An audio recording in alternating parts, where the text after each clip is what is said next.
अथ श्रीलिङ्गाष्टकम् ब्रह्ममुरारिसुरार्चितलिङ्गम् निर्मलभासितशोभितलिङ्गम् जन्मजदुःखविनाशकलिङ्गम् तत्प्रणमामि सदा शिवलिङ्गम् देवमुनिप्रवरार्चितलिङ्गम् कामदहं करुणाकरलिङ्गम् रावणदर्पविनाशनलिङ्गम् तत्प्रणमामि सदा शिवलिङ्गम् सर्वसुगन्धिसुलेपितलिङ्गम् बुद्धिविवर्धनकारणलिङ्गम् सिद्धसुरासुरवन्दितलिङ्गम् तत्प्रणमामि सदा शिवलिङ्गम् कनकमहामणिभूषितलिङ्गम् फणिपतिवेष्टितशोभितलिङ्गम् दक्षसुयज्ञविनाशनलिङ्गम् तत्प्रणमामि सदा शिवलिङ्गम् कुङ्कुमचन्दनलेपितलिङ्गम् पङ्कजहारसुशोभितलिङ्गम् सञ्चितपापविनाशनलिङ्गम् तत्प्रणमामि सदा शिवलिङ्गम् देवगणार्चितसेवितलिङ्गम् भावैर्भक्तिभिरेव च लिङ्गम् दिनकरकोटिप्रभाकरलिङ्गम् तत्प्रणमामि सदा शिवलिङ्गम् अष्टदलोपरिवेष्टितलिङ्गम् सर्वसमुद्भवकारणलिङ्गम् अष्टदरिद्रविनाशनलिङ्गम् तत्प्रणमामि सदा शिवलिङ्गम् सुरगुरुसुरवरपूजितलिङ्गम् सुरवनपुष्पसदार्चितलिङ्गम् परात्परं परमात्मकलिङ्गम् तत्प्रणमामि सदा शिवलिङ्गम् लिङ्गाष्टकमिदं पुण्यम् यः पठेत् शिवसन्निधौ शिवलोकमवाप्नोति शिवेन सह मोदते। ॐ तत्सत् श्री शिवार्पणमस्तु। अथ श्रीलिङ्गाष्टकम् ब्रह्ममुरारिसुरार्चितलिङ्गम् निर्मलभासितशोभितलिङ्गम् जन्मजदुःखविनाशकलिङ्गम् तत्प्रणमामि सदा शिवलिङ्गम् देवमुनिप्रवरार्चितलिङ्गम् कामदहं करुणाकरलिङ्गम् रावणदर्पविनाशनलिङ्गम् तत्प्रणमामि सदा शिवलिङ्गम् सर्वसुगन्धिसुलेपितलिङ्गम् बुद्धिविवर्धनकारणलिङ्गम् सिद्धसुरासुरवन्दितलिङ्गम् तत्प्रणमामि सदा शिवलिङ्गम् कनकमहामणिभूषितलिङ्गम् फणिपतिवेष्टितशोभितलिङ्गम् दक्षसुयज्ञविनाशनलिङ्गम् तत्प्रणमामि सदा शिवलिङ्गम् कुङ्कुमचन्दनलेपितलिङ्गम् पङ्कजहारसुशोभितलिङ्गम् सञ्चितपापविनाशनलिङ्गम् तत्प्रणमामि सदा शिवलिङ्गम् देवगणार्चितसेवितलिङ्गम् भावैर्भक्तिभिरेव च लिङ्गम् दिनकरकोटिप्रभाकरलिङ्गम् तत्प्रणमामि सदा शिवलिङ्गम् अष्टदलोपरिवेष्टितलिङ्गम् सर्वसमुद्भवकारणलिङ्गम् अष्टदरिद्रविनाशनलिङ्गम् तत्प्रणमामि सदा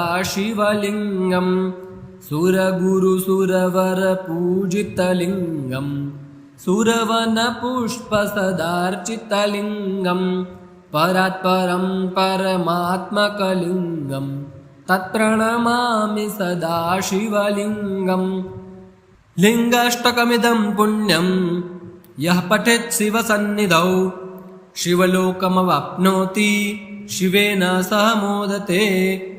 ॐ तत्सत् श्री शिवार्पणमस्तु। अथ श्रीलिङ्गाष्टकम्। ब्रह्ममुरारिसुरार्चितलिङ्गम् निर्मलभासितशोभितलिङ्गम् जन्मजदुःखविनाशकलिङ्गम् तत्प्रणमामि सदा शिवलिङ्गम्। देवमुनिप्रवरार्चितलिङ्गम् कामदहं करुणाकरलिङ्गम् रावणदर्पविनाशनलिङ्गम् तत्प्रणमामि सदा शिवलिङ्गम्। सर्वसुगन्धिसुलेपितलिङ्गम् बुद्धिविवर्धनकारणलिङ्गम् सिद्धसुरासुरवन्दितलिङ्गम् तत्प्रणमामि सदा शिवलिङ्गम्। कनकमहामणिभूषितलिङ्गम् फणिपतिवेष्टितशोभितलिङ्गम् दक्षसुयज्ञविनाशनलिङ्गम् तत्प्रणमामि सदा शिवलिङ्गम्। कुङ्कुमचन्दनलेपितलिङ्गम् पङ्कजहारसुशोभितलिङ्गम् सञ्चितपापविनाशनलिङ्गम् तत्प्रणमामि सदा शिवलिङ्गम्। देवगणार्चितसेवितलिङ्गम् भावैर्भक्तिभिरेव च लिङ्गम् दिनकरकोटिप्रभाकरलिङ्गम् तत्प्रणमामि सदा शिवलिङ्गम्। अष्टदलोपरिवेष्टितलिङ्गम् सर्वसमुद्भवकारणलिङ्गम् अष्टदरिद्रविनाशनलिङ्गम् तत्प्रणमामि सदा शिवलिङ्गम्। सुरगुरुसुरवरपूजितलिङ्गम् सुरवनपुष्पसदार्चितलिङ्गम् परात्परं परमात्मकलिङ्गम् तत्प्रणमामि सदा शिवलिङ्गम्। लिङ्गाष्टकमिदं पुण्यं यः पठेत् शिवसन्निधौ शिवलोकमवाप्नोति शिवेन सह मोदते। ॐ तत्सत् श्री शिवार्पणमस्तु। अथ श्रीलिङ्गाष्टकम्। ब्रह्ममुरारिसुरार्चितलिङ्गम् निर्मलभासितशोभितलिङ्गम् जन्मजदुःखविनाशकलिङ्गम् तत्प्रणमामि सदा शिवलिङ्गम्। देवमुनिप्रवरार्चितलिङ्गम् कामदहं करुणाकरलिङ्गम् रावणदर्पविनाशनलिङ्गम् तत्प्रणमामि सदा शिवलिङ्गम्। सर्वसुगन्धिसुलेपितलिङ्गम् बुद्धिविवर्धनकारणलिङ्गम् सिद्धसुरासुरवन्दितलिङ्गम् तत्प्रणमामि सदा शिवलिङ्गम्।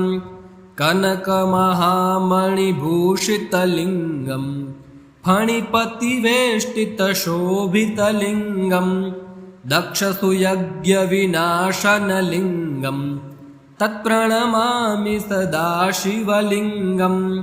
कुङ्कुमचन्दनलेपितलिङ्गम् पङ्कजहारसुशोभितलिङ्गम् सञ्चितपापविनाशनलिङ्गम् तत्प्रणमामि सदा शिवलिङ्गम्। देवगणार्चितसेवितलिङ्गम् भावैर्भक्तिभिरेव च लिङ्गम् दिनकरकोटिप्रभाकरलिङ्गम् तत्प्रणमामि सदा शिवलिङ्गम्। अष्टदलोपरिवेष्टितलिङ्गम् सर्वसमुद्भवकारणलिङ्गम् अष्टदरिद्रविनाशनलिङ्गम् तत्प्रणमामि सदा शिवलिङ्गम्। सुरगुरुसुरवरपूजितलिङ्गम् सुरवनपुष्पसदार्चितलिङ्गम् परात्परं परमात्मकलिङ्गम् तत्प्रणमामि सदा शिवलिङ्गम्। लिङ्गाष्टकमिदं पुण्यं यः पठेत् शिवसन्निधौ शिवलोकमवाप्नोति शिवेन सह मोदते। ॐ तत्सत् श्री शिवार्पणमस्तु। अथ श्रीलिङ्गाष्टकम्। ब्रह्ममुरारिसुरार्चितलिङ्गम् निर्मलभासितशोभितलिङ्गम् जन्मजदुःखविनाशकलिङ्गम् तत्प्रणमामि सदा शिवलिङ्गम्। देवमुनिप्रवरार्चितलिङ्गम् कामदहं करुणाकरलिङ्गम् रावणदर्पविनाशनलिङ्गम् तत्प्रणमामि सदा शिवलिङ्गम्। सर्वसुगन्धिसुलेपितलिङ्गम् बुद्धिविवर्धनकारणलिङ्गम् सिद्धसुरासुरवन्दितलिङ्गम् तत्प्रणमामि सदा शिवलिङ्गम्। कनकमहामणिभूषितलिङ्गम् फणिपतिवेष्टितशोभितलिङ्गम् दक्षसुयज्ञविनाशनलिङ्गम् तत्प्रणमामि सदा शिवलिङ्गम्। कुङ्कुमचन्दनलेपितलिङ्गम् पङ्कजहारसुशोभितलिङ्गम् सञ्चितपापविनाशनलिङ्गम् तत्प्रणमामि सदा शिवलिङ्गम्। देवगणार्चितसेवितलिङ्गम् भावैर्भक्तिभिरेव च लिङ्गम् दिनकरकोटिप्रभाकरलिङ्गम् तत्प्रणमामि सदा शिवलिङ्गम्। अष्टदलोपरिवेष्टितलिङ्गम् सर्वसमुद्भवकारणलिङ्गम् अष्टदरिद्रविनाशनलिङ्गम् तत्प्रणमामि सदा शिवलिङ्गम्। सुरगुरुसुरवरपूजितलिङ्गम् सुरवनपुष्पसदार्चितलिङ्गम् परात्परं परमात्मकलिङ्गम् तत्प्रणमामि सदा शिवलिङ्गम्। लिङ्गाष्टकमिदं पुण्यं यः पठेत् शिवसन्निधौ शिवलोकमवाप्नोति शिवेन सह मोदते। ॐ तत्सत् श्री शिवार्पणमस्तु। अथ श्रीलिङ्गाष्टकम्। ब्रह्ममुरारिसुरार्चितलिङ्गम् निर्मलभासितशोभितलिङ्गम् जन्मजदुःखविनाशकलिङ्गम् तत्प्रणमामि सदा शिवलिङ्गम्। देवमुनिप्रवरार्चितलिङ्गम् कामदहं करुणाकरलिङ्गम् रावणदर्पविनाशनलिङ्गम् तत्प्रणमामि सदा शिवलिङ्गम्। सर्वसुगन्धिसुलेपितलिङ्गम् बुद्धिविवर्धनकारणलिङ्गम् सिद्धसुरासुरवन्दितलिङ्गम् तत्प्रणमामि सदा शिवलिङ्गम्। कनकमहामणिभूषितलिङ्गम् फणिपतिवेष्टितशोभितलिङ्गम् दक्षसुयज्ञविनाशनलिङ्गम् तत्प्रणमामि सदा शिवलिङ्गम्। कुङ्कुमचन्दनलेपितलिङ्गम् पङ्कजहारसुशोभितलिङ्गम् सञ्चितपापविनाशनलिङ्गम् तत्प्रणमामि सदा शिवलिङ्गम्। देवगणार्चितसेवितलिङ्गम् भावैर्भक्तिभिरेव च लिङ्गम् दिनकरकोटिप्रभाकरलिङ्गम् तत्प्रणमामि सदा शिवलिङ्गम्। अष्टदलोपरिवेष्टितलिङ्गम् सर्वसमुद्भवकारणलिङ्गम् अष्टदरिद्रविनाशनलिङ्गम् तत्प्रणमामि सदा शिवलिङ्गम्। सुरगुरुसुरवरपूजितलिङ्गम् सुरवनपुष्पसदार्चितलिङ्गम् परात्परं परमात्मकलिङ्गम् तत्प्रणमामि सदा शिवलिङ्गम्। लिङ्गाष्टकमिदं पुण्यं यः पठेत् शिवसन्निधौ शिवलोकमवाप्नोति शिवेन सह मोदते। ॐ तत्सत् श्री शिवार्पणमस्तु। अथ श्रीलिङ्गाष्टकम्।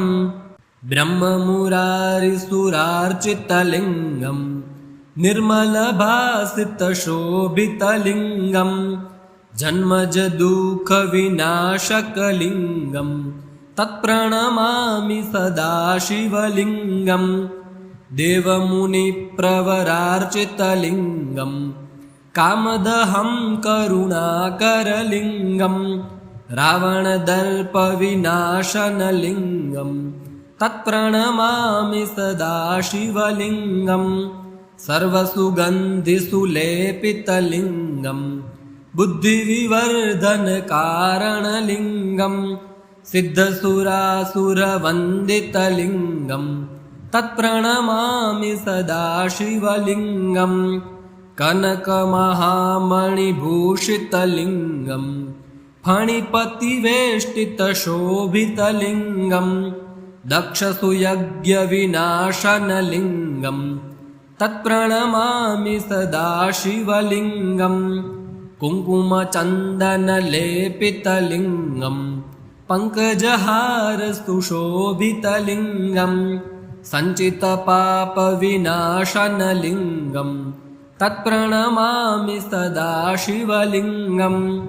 देवगणार्चितसेवितलिङ्गम् भावैर्भक्तिभिरेव च लिङ्गम् दिनकरकोटिप्रभाकरलिङ्गम् तत्प्रणमामि सदा शिवलिङ्गम्। अष्टदलोपरिवेष्टितलिङ्गम् सर्वसमुद्भवकारणलिङ्गम् अष्टदरिद्रविनाशनलिङ्गम् तत्प्रणमामि सदा शिवलिङ्गम्। सुरगुरुसुरवरपूजितलिङ्गम् सुरवनपुष्पसदार्चितलिङ्गम् परात्परं परमात्मकलिङ्गम् तत्प्रणमामि सदा शिवलिङ्गम्। लिङ्गाष्टकमिदं पुण्यम् यः पठेत् शिवसन्निधौ शिवलोकमवाप्नोति शिवेन सह मोदते। ॐ तत्सत् श्री शिवार्पणमस्तु। अथ श्रीलिङ्गाष्टकम्।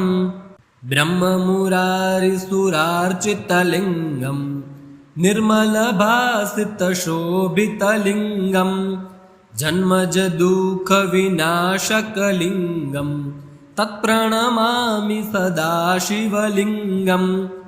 देवमुनिप्रवरार्चितलिङ्गम् कामदहं करुणाकरलिङ्गम् रावणदर्पविनाशनलिङ्गम् तत्प्रणमामि सदा शिवलिङ्गम्। सर्वसुगन्धिसुलेपितलिङ्गम् बुद्धिविवर्धनकारणलिङ्गम् सिद्धसुरासुरवन्दितलिङ्गम् तत्प्रणमामि सदा शिवलिङ्गम्। कनकमहामणिभूषितलिङ्गम् फणिपतिवेष्टितशोभितलिङ्गम् दक्षसुयज्ञविनाशनलिङ्गम् तत्प्रणमामि सदा शिवलिङ्गम्। कुङ्कुमचन्दनलेपितलिङ्गम् पङ्कजहारसुशोभितलिङ्गम् सञ्चितपापविनाशनलिङ्गम् तत्प्रणमामि सदा शिवलिङ्गम्। देवगणार्चितसेवितलिङ्गम् भावैर्भक्तिभिरेव च लिङ्गम् दिनकरकोटिप्रभाकरलिङ्गम् तत्प्रणमामि सदा शिवलिङ्गम्। अष्टदलोपरिवेष्टितलिङ्गम् सर्वसमुद्भवकारणलिङ्गम् अष्टदरिद्रविनाशनलिङ्गम् तत्प्रणमामि सदा शिवलिङ्गम्।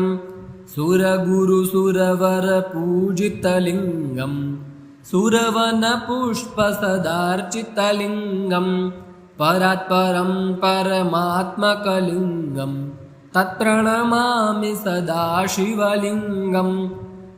लिङ्गाष्टकमिदं पुण्यम् यः पठेत् शिवसन्निधौ शिवलोकमवाप्नोति शिवेन सह मोदते। ॐ तत्सत् श्री शिवार्पणमस्तु। अथ श्रीलिङ्गाष्टकम्। ब्रह्ममुरारिसुरार्चितलिङ्गम् निर्मलभासितशोभितलिङ्गम् जन्मजदुःखविनाशकलिङ्गम् तत्प्रणमामि सदा शिवलिङ्गम्। देवमुनिप्रवरार्चितलिङ्गम् कामदहं करुणाकरलिङ्गम् रावणदर्पविनाशनलिङ्गम् तत्प्रणमामि सदा शिवलिङ्गम्। सर्वसुगन्धिसुलेपितलिङ्गम् बुद्धिविवर्धनकारणलिङ्गम् सिद्धसुरासुरवन्दितलिङ्गम् तत्प्रणमामि सदा शिवलिङ्गम्। कनकमहामणिभूषितलिङ्गम् फणिपतिवेष्टितशोभितलिङ्गम् दक्षसुयज्ञविनाशनलिङ्गम् तत्प्रणमामि सदा शिवलिङ्गम्। कुङ्कुमचन्दनलेपितलिङ्गम् पङ्कजहारस्तुशोभितलिङ्गम् सञ्चितपापविनाशनलिङ्गम् तत्प्रणमामि सदा शिवलिङ्गम्। देवगणार्चितसेवितलिङ्गम् भावैर्भक्तिभिरेव च लिङ्गम् दिनकरकोटिप्रभाकरलिङ्गम् तत्प्रणमामि सदा शिवलिङ्गम्। अष्टदलोपरिवेष्टितलिङ्गम् सर्वसमुद्भवकारणलिङ्गम् अष्टदरिद्रविनाशनलिङ्गम् तत्प्रणमामि सदा शिवलिङ्गम्। सुरगुरुसुरवरपूजितलिङ्गम् सुरवनपुष्पसदार्चितलिङ्गम् परात्परं परमात्मकलिङ्गम् तत्प्रणमामि सदा शिवलिङ्गम्। लिङ्गाष्टकमिदं पुण्यम् यः पठेत् शिवसन्निधौ शिवलोकमवाप्नोति शिवेन सह मोदते। ॐ तत्सत् श्री शिवार्पणमस्तु। अथ श्रीलिङ्गाष्टकम्। ब्रह्ममुरारिसुरार्चितलिङ्गम् निर्मलभासितशोभितलिङ्गम् जन्मजदुःखविनाशकलिङ्गम् तत्प्रणमामि सदा शिवलिङ्गम्। देवमुनिप्रवरार्चितलिङ्गम् कामदहं करुणाकरलिङ्गम् रावणदर्पविनाशनलिङ्गम् तत्प्रणमामि सदा शिवलिङ्गम्। सर्वसुगन्धिसुलेपितलिङ्गम् बुद्धिविवर्धनकारणलिङ्गम् सिद्धसुरासुरवन्दितलिङ्गम् तत्प्रणमामि सदा शिवलिङ्गम्। कनकमहामणिभूषितलिङ्गम् फणिपतिवेष्टितशोभितलिङ्गम् दक्षसुयज्ञविनाशनलिङ्गम् तत्प्रणमामि सदा शिवलिङ्गम्। कुङ्कुमचन्दनलेपितलिङ्गम् पङ्कजहारस्तुशोभितलिङ्गम् सञ्चितपापविनाशनलिङ्गम् तत्प्रणमामि सदा शिवलिङ्गम्। देवगणार्चितसेवितलिङ्गम् भावैर्भक्तिभिरेव च लिङ्गम् दिनकरकोटिप्रभाकरलिङ्गम् तत्प्रणमामि सदा शिवलिङ्गम्। अष्टदलोपरिवेष्टितलिङ्गम् सर्वसमुद्भवकारणलिङ्गम् अष्टदरिद्रविनाशनलिङ्गम् तत्प्रणमामि सदा शिवलिङ्गम्। सुरगुरुसुरवरपूजितलिङ्गम् सुरवनपुष्पसदार्चितलिङ्गम् परात्परं परमात्मकलिङ्गम् तत्प्रणमामि सदा शिवलिङ्गम्। लिङ्गाष्टकमिदं पुण्यं यः पठेत् शिवसन्निधौ शिवलोकमवाप्नोति शिवेन सह मोदते। ॐ तत्सत् श्री शिवार्पणमस्तु। अथ श्रीलिङ्गाष्टकम्। ब्रह्ममुरारिसुरार्चितलिङ्गं निर्मलभासितशोभितलिङ्गं जन्मजदुःखविनाशकलिङ्गं तत्प्रणमामि सदा शिवलिङ्गं। देवमुनिप्रवरार्चितलिङ्गं कामदहं करुणाकरलिङ्गं रावणदर्पविनाशनलिङ्गं तत्प्रणमामि सदा शिवलिङ्गं। सर्वसुगन्धिसुलेपितलिङ्गं बुद्धिविवर्धनकारणलिङ्गं सिद्धसुरासुरवन्दितलिङ्गं तत्प्रणमामि सदा शिवलिङ्गं। कनकमहामणिभूषितलिङ्गं फणिपतिवेष्टितशोभितलिङ्गं दक्षसुयज्ञविनाशनलिङ्गं तत्प्रणमामि सदा शिवलिङ्गं। कुङ्कुमचन्दनलेपितलिङ्गं पङ्कजहारसुशोभितलिङ्गं सञ्चितपापविनाशनलिङ्गं तत्प्रणमामि सदा शिवलिङ्गं। देवगणार्चितसेवितलिङ्गं भावैर्भक्तिभिरेव च लिङ्गं दिनकरकोटिप्रभाकरलिङ्गं तत्प्रणमामि सदा शिवलिङ्गम्। अष्टदलोपरिवेष्टितलिङ्गं सर्वसमुद्भवकारणलिङ्गं अष्टदरिद्रविनाशनलिङ्गं तत्प्रणमामि सदा शिवलिङ्गं। सुरगुरुसुरवरपूजितलिङ्गं सुरवनपुष्पसदार्चितलिङ्गं परात्परं परमात्मकलिङ्गं तत्प्रणमामि सदा शिवलिङ्गं। लिङ्गाष्टकमिदं पुण्यं यः पठेत् शिवसन्निधौ शिवलोकमवाप्नोति शिवेन सह मोदते। ॐ तत्सत् श्री शिवार्पणमस्तु।